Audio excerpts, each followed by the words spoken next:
Hello ನಮಸ್ತೆ.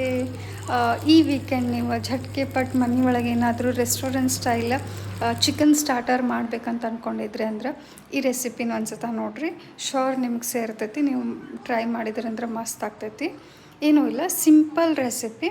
ಗಟ್ಟಿ ಮೊಸರು ತೊಗೊರಿ, ಅದಕ್ಕೊಂದು ಸ್ವಲ್ಪ ಚಿಲ್ಲಿ ಪೌಡರ್, ಸ್ವಲ್ಪ ಅರ್ಶಿಣದ ಪುಡಿ, ರುಚಿಗೆ ತಕ್ಕಷ್ಟು ಉಪ್ಪು, ಒಂದು ಕಬಾಬ್ ಮಸಾಲ ಹಾಕ್ರಿ 1 ಸ್ಪೂನ್, ಆಮೇಲೆ 1 ಸ್ಪೂನ್ ಚಿಕನ್ ಮಸಾಲ ಹಾಕ್ರಿ, ಸ್ವಲ್ಪ ಕನ್ಸಿಸ್ಟೆನ್ಸಿ ಥಿಕ್ ಮಾಡ್ಕೊಳ್ಳೋ ಸಂಬಂಧ ಸ್ವಲ್ಪ ಕಾರ್ನ್ಫ್ಲವರ್, ಆಮೇಲೆ ಜಿಂಜರ್ ಗಾರ್ಲಿಕ್ ಪೇಸ್ಟ್ ಇಷ್ಟನ್ನು ಹಾಕ್ಕೊಂಡು ಸರಿ ಇದ್ದಂಗೆ ಚಲೋ ಮಿಕ್ಸ್ ಮಾಡಿಕೊಂಡು ಇದಕ್ಕೆ ನಾವಿವಾಗ ಚಿಕನ್ ಪೀಸಸನ್ನು ಎಲ್ಲ ಹಾಕಿ ಸರಿತಂಗೆ ಅದಕ್ಕೆಲ್ಲನೂ ಎಲ್ಲ ಕಡೆ ಹಚ್ಚಿ ಒಂದು 10-15 ಮಿನಿಟ್ಸ್ ಬಿಟ್ಟು ಇದನ್ನು ನಾವು ತವಾ ಒಳಗೆ ಎಣ್ಣೆ ಹಾಕ್ಕೊಂಡು ಅಥವಾ ಬಟರ್ ಹಾಕ್ಕೊಂಡು ಶಾಲೋ ಫ್ರೈ ಮಾಡ್ಕೊಂಡು ಅಂದ್ರೆ ರೆಸ್ಟೋರೆಂಟ್ ಸ್ಟೈಲ್ ತಂದೂರಿ ಚಿಕನ್ ಅಥವಾ ಕಬಾಬ್ ಅನ್ಬೋದು ready at home. Do try and let me know. Bye bye. Thank you.